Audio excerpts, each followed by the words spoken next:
Thank you very much. Good afternoon, everybody. It's wonderful to see so many people here today. And it's a great privilege, as well as a pleasure for me to speak at the Linnean Society. Now, I was brought up in a small village not far from Dublin in Ireland.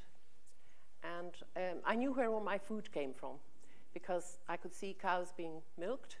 I could see the crops growing. There were market gardens around. Cabbage in the ground one day, it was on the table the next. And I think nowadays a lot of people are cut off from that experience. I've always been interested, therefore, in the origins of our food. And I think as Christmas season is coming, it's quite nice to talk about the origins of one of our national dishes, actually, because the Christmas pudding, of course, is a quintessential English dish. But its contents, its components come from all over the world. And that's one of the things I want to talk about today. But a little bit about the history of the pudding itself first, I think, is probably in order. It started out as a means of preserving food for the long winter. And it's a characteristic method of cooking which must stretch back into the very earliest days of man's civilization, even prior to cities and things, because it's a very simple method of cooking. What you do is you fill a bag full of ingredients, and then you boil it for hours and hours and hours, and at the end of that time you have something like a sausage or a haggis, lots of meat early on, of course, but as time went by, the meat ingredients died out, and by later on you find that the ingredients are being put into a linen bag. And there's a gentleman called Gervase Matthews who was writing a lot of books about husbandry and husbandry, and some of his recipes, one of his recipes specifically mentions boiling the pudding in a linen bag. Now, I'll take you along very quickly to the middle of the 18th century, and we had a number of women who wrote recipe books. You may be familiar with the work of Eliza Acton, Hannah Glass, etc. But the woman who particularly interests me is a lady called Mrs. Helen Bullock. And this lady lived in Virginia, and she was a colonist, in other words, a colonialist, in Virginia, and she must have brought the recipe books of her mother or even grandmother with her, because she has a recipe for a Christmas pudding which is virtually what we would put in our pudding today, with the exception that, of course, it was a very, very large pudding indeed. And if I can see what she put in the pudding, it was about a pound each of various dried fruits and sugar, and half a pound each of candied fruits, candied peel, plus a pint of brandy and 12 eggs. So it must have been quite a large pudding.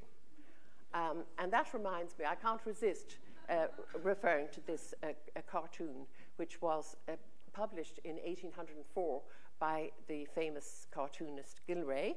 And it depicts, as you can see, Napoleon and William Pitt, the Prime Minister of Britain at the time, dividing up the world between them, and it takes the form of a huge Christmas pudding. Mrs. Helen Bullock would have been proud of it, and they're cutting it up and dividing the world between them. And as you can see, Napoleon looks almost dwarfish and hunched up, whereas William Pitt is quite understandable why he was known as the bottomless pit at the time. He's a very tiny man. Now, later on, 40 years later, Charles Dickens described the entire process of making a Christmas pudding. You can read it if you're interested in the story about Scrooge and the Cratchit family. I won't bore you with repeating it. But by the 1860s, manufacturers were actually making pottery bowls with a rim around the outside to hold the string, which in turn held the cloth, or nowadays greaseproof paper. So in many households, the pudding still is the center of the Christmas feast. And when we are preparing it and collecting the ingredients and preparing them and boiling the pudding for hours and hours and hours. We're reaching back, delving back into a really ancient tradition. And as I said, an English tradition, but oh my goodness, don't the ingredients come from so many different places. Right. Now, to take you back for a moment to the 18th century, Dr. Samuel Johnson, he defined a plum. We often talk about the plum pudding. Samuel Johnson defined the plum as a raisin, and in case the message hadn't got quite home, he went on to say a grape dried in the sun. And the bulk of the pudding very often is taken up by dried fruits of various kinds, and I'm proposing to talk about the fruits of the vine, because we are actually limited in time and I have to watch that. So I just talk about the Vitis vinifera, which is the grapevine, as you probably all know. And the grapevine, there are about 100 species altogether, and they are spread across America and Eurasia, that's Europe and Asia, of course. And the grapevine itself seems to have evolved in the Caucasus area, and that's the grapevine that produces wine, of course, and also table grapes and the dried currants and raisins. A recent archaeological discovery in that area of a grape pip apparently shows that the grape it apparently dates from about 8,000 years ago, and that seems to say to the archaeologists that the grape must have been domesticated by man at that stage. So it goes back a long way. But it wasn't long before the grape, of course, arrived in the Mediterranean area. And we all know about Dionysus and Bacchus and the fun they all had during the festivals of the vine, and still do, in fact, in many of those areas. And to take us now to England, when did the grape first arrive here? We don't exactly know, but we certainly know that the Romans were growing grapes here.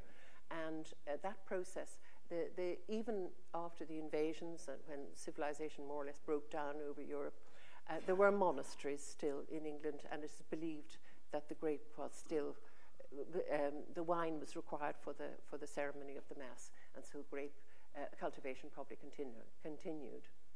Now, I'll just have to peep in my notes for a moment. Yes, just to say that not all grapes, of course, are cultivated for wine.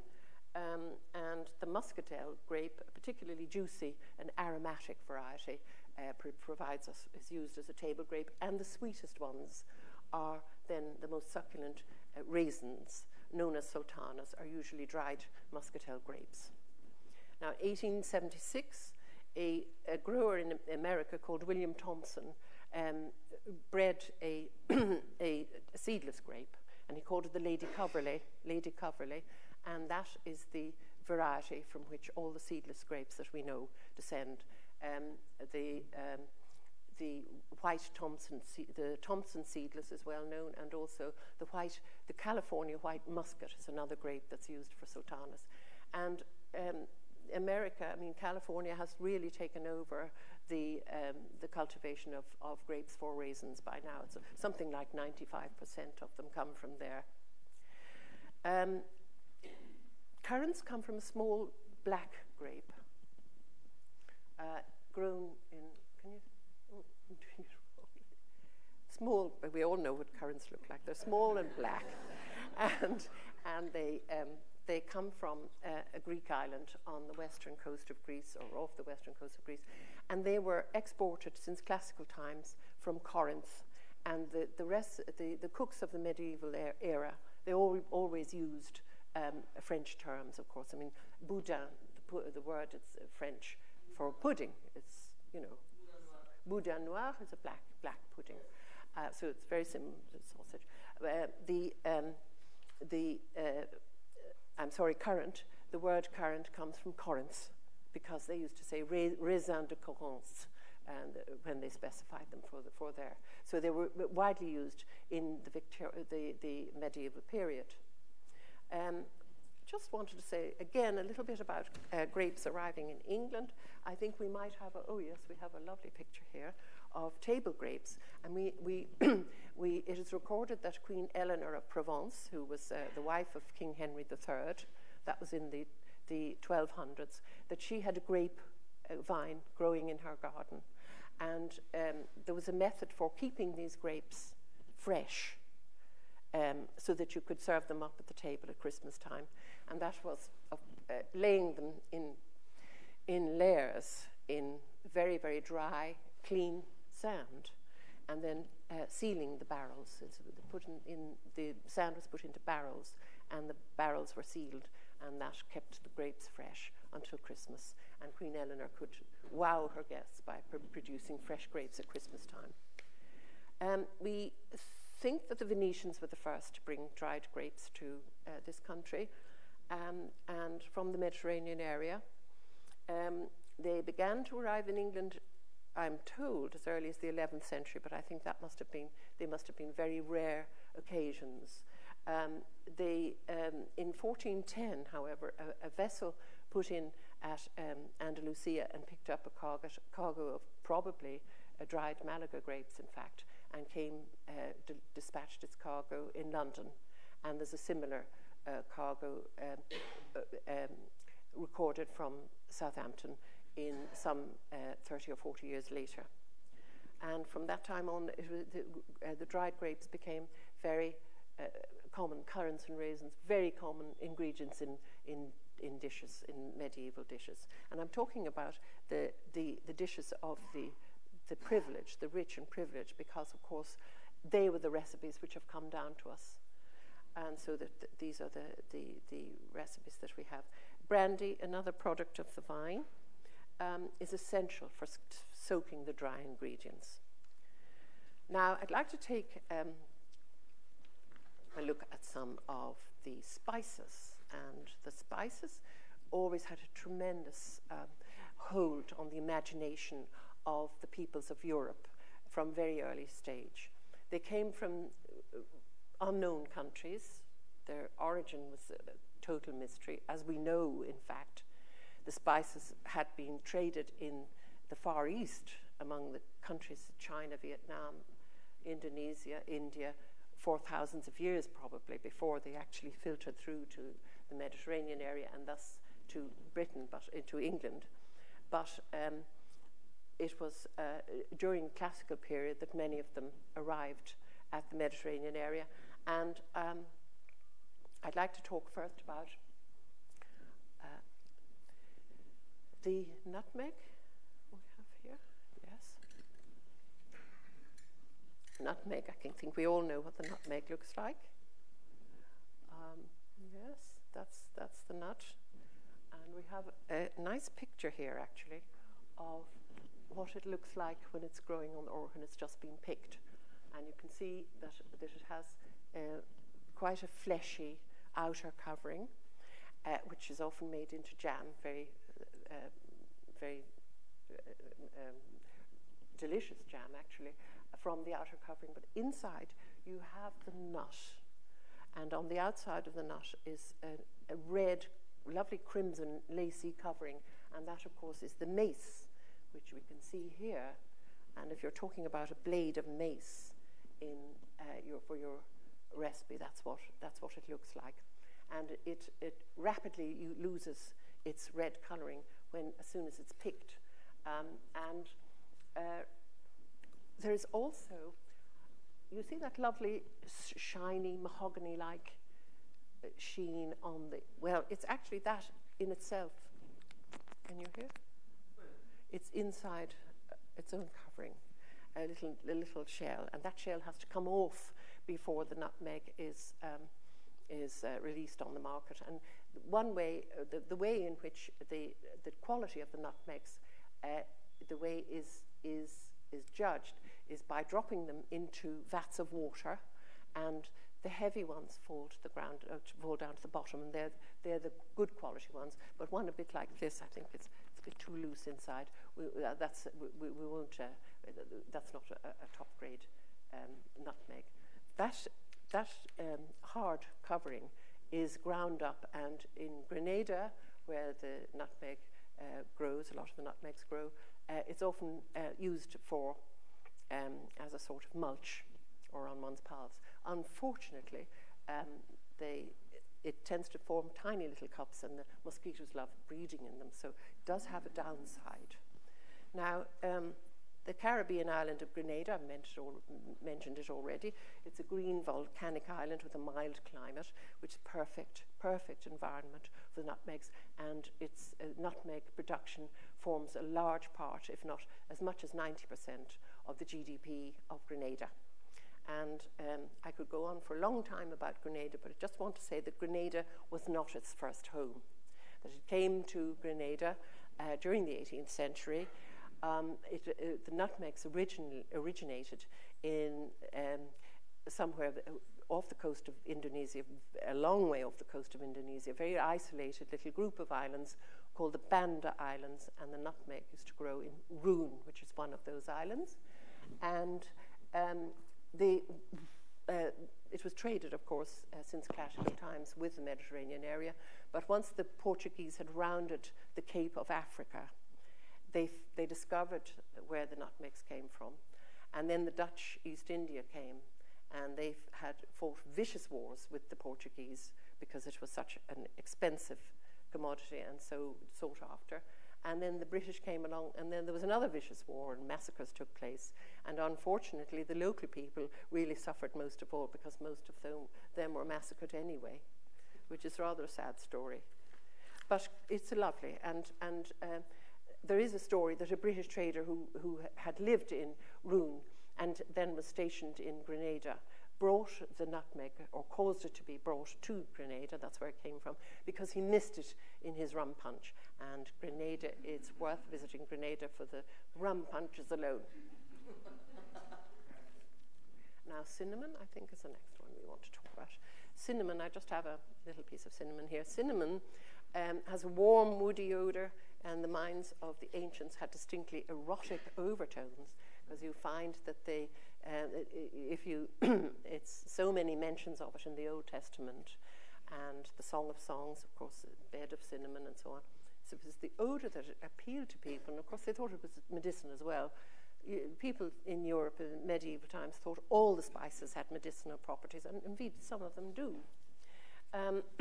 The Romans used it in order to, as a cosmetic. Apparently Roman gentlemen liked to put hair oil on, and they would scent it with cinnamon to attract the ladies. And the Greeks used it in order to when they were sacrificing to the gods, because the perfume, but they believed that the gods loved perfumes, and why wouldn't they? And so they always burnt or offered expensive things like frankincense and myrrh and cinnamon. And we know that Sappho, the great poetess dating from the 5th century BC, we know she offered cinnamon to Aphrodite when she was worshipping her.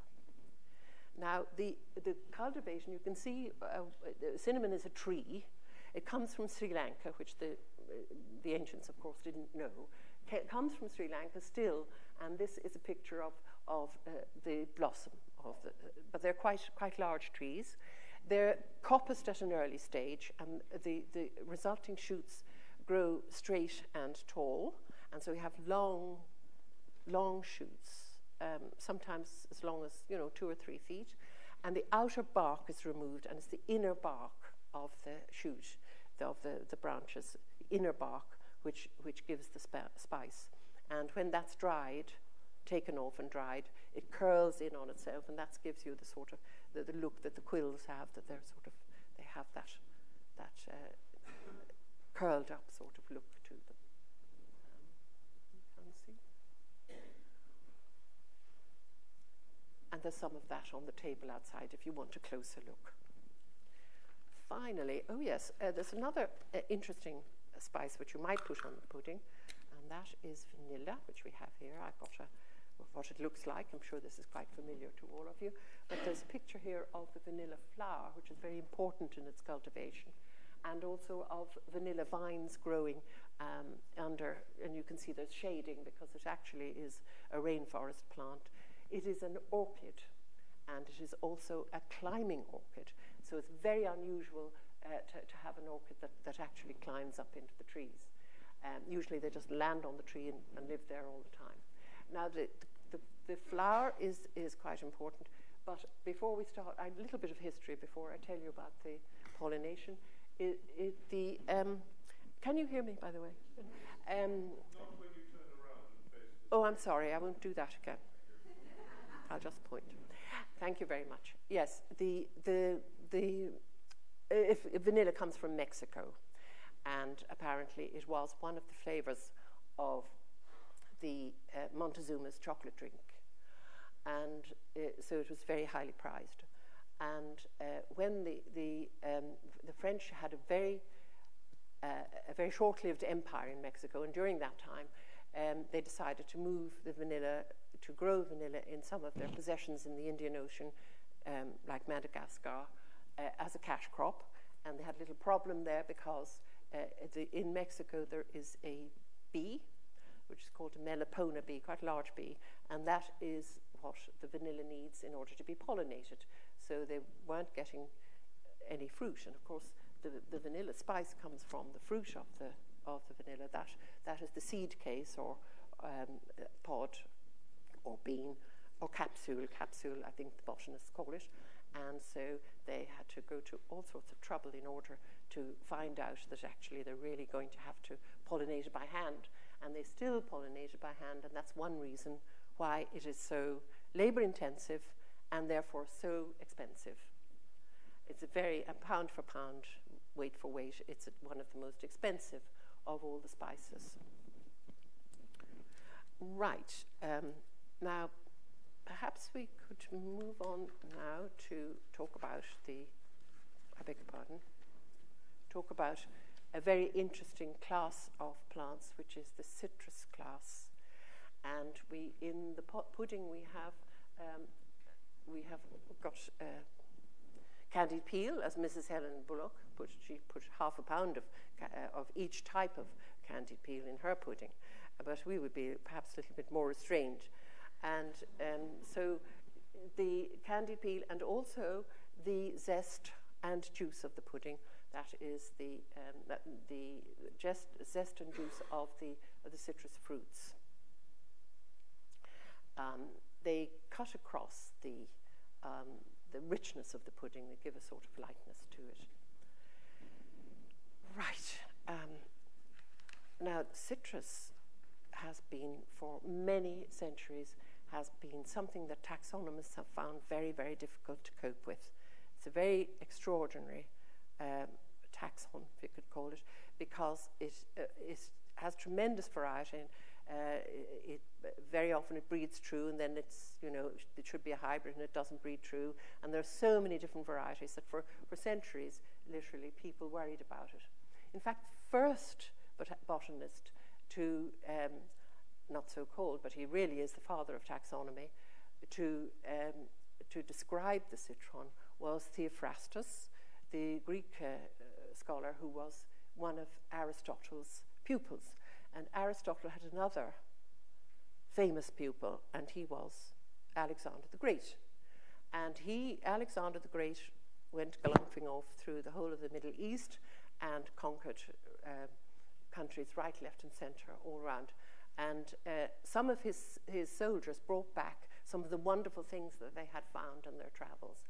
And Theophrastus seems to have had access to some of these stories. And the citron, he thought it was wonderful. I've got a citron here. It's a special kind of citron. I'll tell you about that in a moment.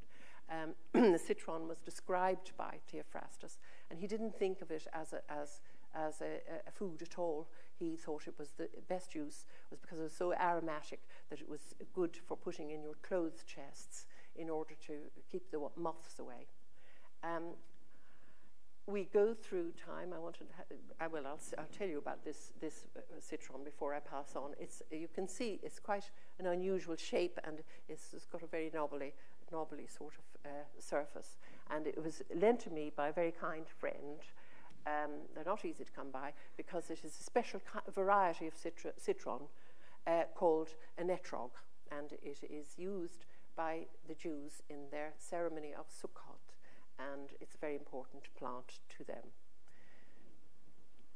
Now, as the years passed, there's a picture over there, I believe, of Sir Joseph Hooker, if I'm not mistaken. It's a bit blunt, it's sort of worn there. But he was someone who battled with the question of citrus. And we had people like Swingle and Tanaka and Tolkowski all spent years trying to sort out the taxonomy. And quite recently, it was discovered, and the Mandarin, yes, you've got it up there. Quite recently, it was discovered through DNA sequencing that there are, in fact, 3 ancestral species from which all the other oranges and lemons and limes that we know are all descended. And they are the citron, to begin with, that's there, the pomelo, which is, as you can see, is quite a large grapefruit. It's sweeter than a grapefruit, and it's drier than a grapefruit. You may know it. That's pomelo. And I wasn't able to get hold of a mandarin, oddly enough, but you can see up there, mandarin is the 3rd one. And they all come from places like Indochina, Vietnam, South China, and Burma. And that's where they seem to have come from originally. Now, Dr. David Mabberley, whose name may be familiar to some of you, he called the taxonomy of citrus taxonomic havoc. But I think we've begun to get a hold on things now. Now we have some more time, I think, to move on, perhaps to, yes, we want to talk about the another important ingredient in the pudding is sugar, of course, and indeed some recipes don't include sugar at all because the dried fruits are so sweet that you don't really need it. Although if you put molasses sugar in, I haven't got it here, but I have some of it out. You can see it on the table outside afterwards. Molasses sugar has got a very definite flavour. It's not just most sugar. The white sugar that we eat is just really flavourless. It's just sweet and nothing else. Molasses sugar in the pudding is very nice. And sugar originates in New Guinea, we believe, and very rapidly made its way up through, because it was so sweet, people got to like it, and it made its way up through into India. Now you can see here, there is a photograph, a picture of the sugarcane growing. And you can see here, I have some sections of sugarcane. It's quite thick and woody and full of sap. And it's, as I say, it really has taken over as a very, actually, quite an unpleasant product now, since we overdose on sugar in these days. Right, now, those are the, to get back to Theophrastus again, our father of taxonomy, he knew the sugarcane as well. It must have been brought back to him. And he called it the reed which produces honey, because they didn't have anything to compare it to from before. And they except honey, because that was the sweetest thing. And in India, the sugar got its name from a Sanskrit word, sakara. And we still have that word, sakara, in sugar and zakari and sucre and so on. Shakkar is how you pronounce in Sanskrit or in Hindi. Yeah, shakkar. Yes, I'm told it means gravel. I'm not sure about that. I've read it doesn't. It just means sugar. So it's yes, okay. And so they had the Indians prior to this, the sugar cane had been used by people something to chew and to clean their teeth with, because actually, even though it's saturated with sugar sap, you can see how very fibrous it is, and that would sort of help to remove plaque and so on from your teeth. And so by the by the Middle Ages, certainly, and probably before the Middle Ages, in the earlier period prior to the year 1000, there were sugarcane plantations in places, large plantations in Egypt. The Egyptians are supposed to have taken it to Cyprus. There were plantations in Jordan, and many of these have been recently excavated. Now, when the Knights Hospitallers, not the Knights Templars, the Hospitallers who looked after the pilgrims in Jerusalem, when Jerusalem fell, they went to Cyprus and set up they were there for less than 100 years, but they had their headquarters in Cyprus for a short time. And while they were there, they were granted enormous estates in Cyprus from the kings who reigned there at the time. And the estates, they grew lots of things, but sugar was a major, major industry for them. And this is a photograph that I myself took of an excavated sugar factory in Cyprus.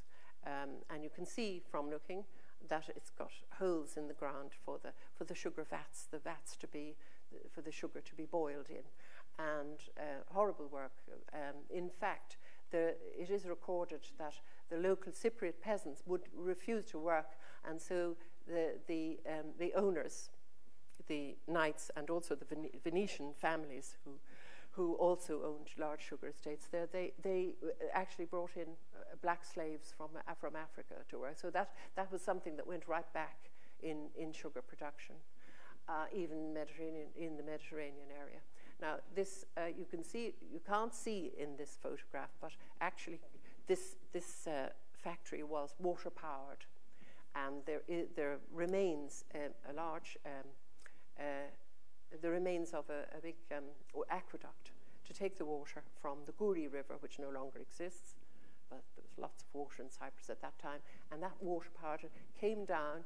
There would have been a wheel going around with buckets attached to the wheel, which were balanced, movable.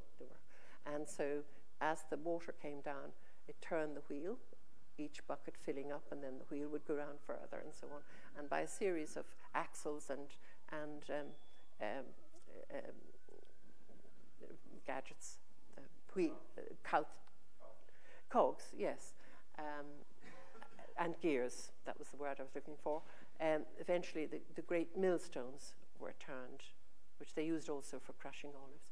And the bagasse, the sugar cane, of course, the fibre that was left could be used for animal food or to fire as fuel for the fire, and also to manure the soil.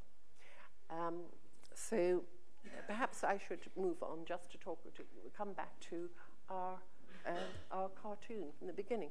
And the relevance of that is because most of the sugar we've been eating today has certainly all the sugar in sugary drinks, and in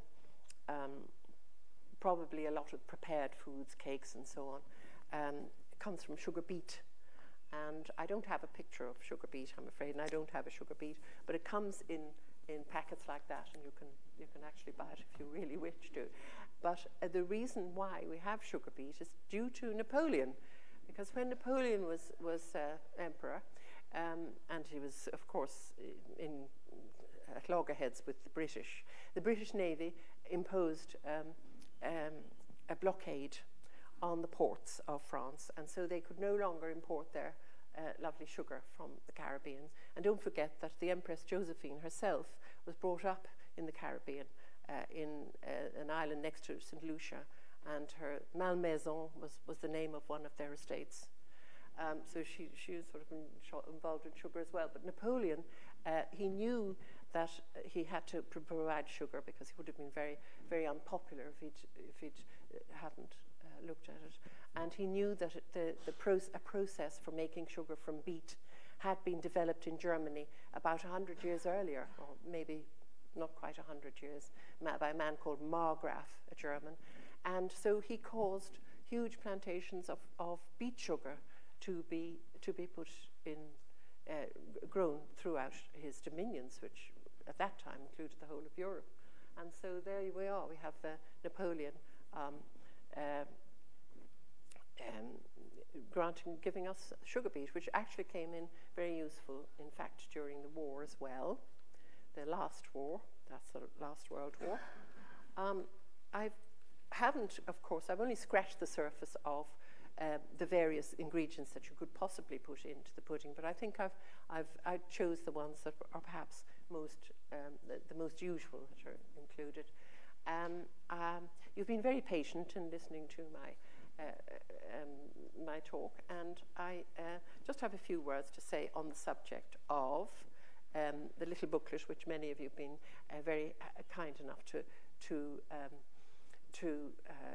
purchase. In fact, I have prepared a much larger work, but I'm still waiting for a publisher to come along and give me a helping hand in getting it published. So if anybody knows any publishers here, I'd be very happy to talk to them.